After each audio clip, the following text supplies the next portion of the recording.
Hey everybody, how are you? It's Kylie. I normally go live over on my coaching page, but today I thought that this was such an important message that I wanted to share it with my whole world. And it's like, I feel quite vulnerable doing this, so if you're watching along, please give me a little love, give me a little heart.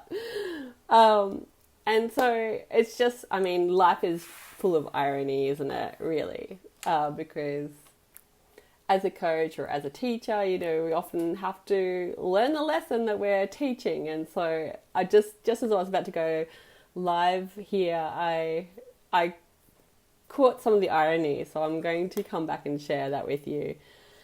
So I wanted to have a chat about using the power of no matter what. To get you through your fears and doubts, to get you to like bust out of that prison of doubt and fear and feeling like you can't take the next step in your life, whatever direction that might be. And hey, look, we've all been through some uncertain times, especially at the moment. So yeah, like I'm sure you've all got some version of fear, doubt, or uncertainty in your life that can make you feel a little nervous and vulnerable at times. So basically, one of the things that I have noticed on one of the things I've experienced very intimately on my journey in entrepreneurship and business, being a business owner, which I've been a business owner since I left engineering, which was like back in 2002. So it's been a while.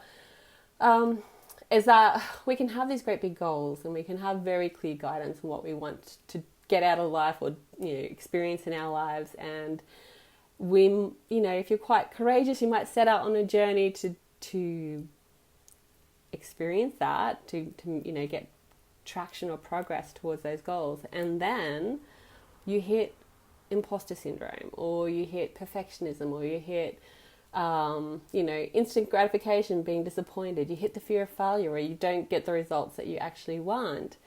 Or some other kind of fear comes up, usually around money, a lot of insecurity around money, charging for your services, charging for your precious, brainchild, the idea of all of your creativity, your juice. Maybe you have mastery. I mean, in a certain area, I've been doing energy healing since, 2008.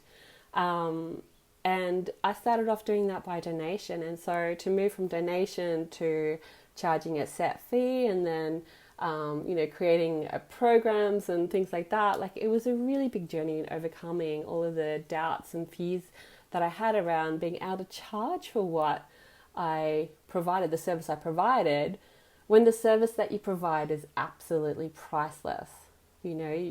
Helping someone to recognize their own value, to heal or forgive somebody or something that's happened in their life, like it is absolutely priceless. To take someone from feeling incredibly depressed and disconnected and angry and even like not wanting to live anymore, and helping them find the joy in their life again, that's priceless. And so because it's priceless and it's intangible, it can be really hard to charge for that. So that's what I found being in business. So even like, as a lot of you might know me as from my hairdressing days. And so, that was more of a set fee. But it was like there was a set fee, but there was always like wanting to meet people where they were at and, give them the hair of their dreams. So it's like this thing of value is always there, no matter what you're doing or what your occupation is. If you're going to a job and everything's taken care of and it's out of your hands, then it might be different. But when it's like you're the person who gets to determine the value and you're the person who gets to decide, then it can weigh on your mind. It can be a real head game. So one of the things that when I took time out from hairdressing and I had a little boy, and then I went back to, I didn't have anything to go back to. My business was shut down. I wasn't even in Sydney anymore at that point. And I was like, well, what am I going to do? And I really wanted to work with the energy healing, with the coaching kind of work. And so I started doing work with women on a fertility journey.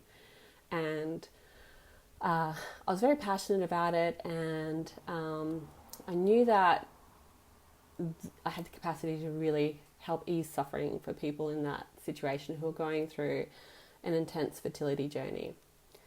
And I found it really difficult to be able to charge for it. I found it really difficult to be able to put a value on the service. And so I I just basically, I had done some sales training, and then, did a lot of programs and worked with business coaches. I did lots of things to help me get through that. But I never really reconciled that, because often people who are going through a fertility journey are already feeling completely overwhelmed and just feeling the effects of all of the investment and the money that's involved to be on a fertility journey. And so I would just be like, sometimes I do it by donation, sometimes I just charge my normal fee. But usually what the thing was I was just waiting for people to come and find me. And I wasn't being very proactive in, finding the people who were praying for what I had to offer. Because I had this conversation going on in my head about, it's not okay to charge for helping someone. So as a net result being that I didn't help that many people. I helped the people who knew who I was. I helped the people who knew that I was an energy healer and worked in fertility. I helped the people who came into my proximity, who'd been referred to me by friends, or I was working out of a shop in Newtown, a healing center in Newtown, who found me through there. They'd come and see me because they'd found me through that. And I have also had people coming through YouTube, which I was a little bit proactive. Like I put like three videos up there. But I wasn't being proactive because I just couldn't reconcile how to charge someone who is going through one of the most hellish experiences of their lives, or people who are going through one of the most hellish experiences of their lives, money to support them. And so as a net result, over the years, I've only really supported, a fraction of the number of people that I could have genuinely helped. And similarly, because I'm, as the person who could be helping them, the people that I could be helping are like, well, I can't justify spending any money on me. I just need to deal with this on my own. And so they're like suffering in silence on their own. And so what changed for me, everything shifted for me when I tuned into this sense that no matter what, I had to get my work into the world. That this work that had supported me, which is all about basically your beingness, like your consciousness, like your mind, body, spirit, like the whole like alignment, purpose, that the alignment that came from all of the tools and teachings and that I've accumulated and experienced over my lifetime has really come together. It really, what happened was I actually really got a very, very clear structure of how to overcome the doubt, how to get alignment with your purpose and get out there. And so it was just so clear. And this entity, which is my current business now, wanted to be birthed and expressed in the world. And it was just like, no matter what, no matter if I had one paying client or 200 paying clients, it didn't matter. I just needed to create it. I needed to get it out there, and I needed to just stay focused on that. And so what actually happened was I built a program, and then I verified that it worked, got amazing results with my clients, and then I rebuilt the program to focus on women who are in business to overcome self-doubt and overwhelm to grow their business. And so, which is the irony, because ultimately the reason why I haven't focused on doing the same thing with the fertility work is because I was in doubt and fear of someone, of people hissing and judging me and condemning me for being a horrible person for charging to help people in that kind of environment, like going in through that, on a fertility journey. And so, which is the irony, because that belief that I can't charge means that I can't do that work, because it would, like, we have to put food on the table and a roof over our head. And so it's like, that means I'm not only depriving myself from doing the work that is inherent in me and the joy that comes from doing your soul aligned work, but I'm also seriously depriving the people who are praying for what I have to offer. And so my business coaching program for women who are women business owners, female business owners, is doing really, really well. It's all set up, it's running, got some amazing women in there, getting incredible results. And I'll pop the link to my free masterclass if you're curious to see what that's all about. I'll pop it below this video. And then, so it's all set up, it's all good. It's been 9 months in the making of this particular form of my coaching business. 9 months. Funny number, isn't it? Like the gestation period. And then, like, the last few weeks, life has been tapping me on the shoulder. Actually, it's been probably a bit longer, but I've been like, la la la la la, fingers in my ear. And like last night, I just got such a strong sign that now's the time, because I was really like, I have been like, oh, maybe not, backtracking, fear and doubt, oscillating in fear and doubt. And last night, the universe gave me a very, very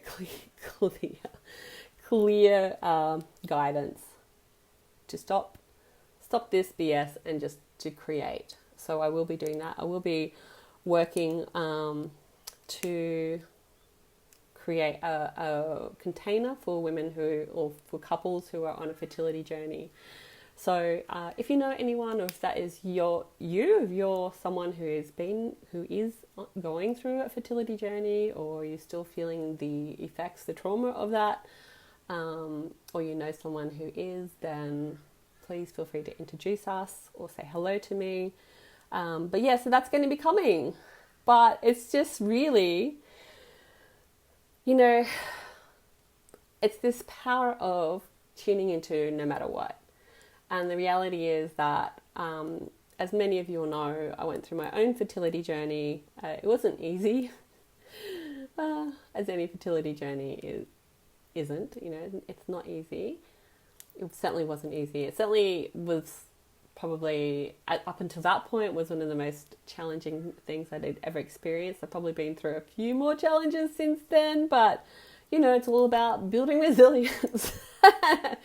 And it means that I can certainly have a lot of empathy for people who are on a fertility journey and what they're going through, and what they've experienced, which can, there's not too many places in the world where people necessarily have an understanding or an appreciation of the depth of the grief and the loss and the pain that people experience whilst on a fertility journey, and the isolation that can bring. So anyway, that's coming, but using the power of no matter what, because the power of no matter what, like that sense of this thing, this is something, it's really your life purpose.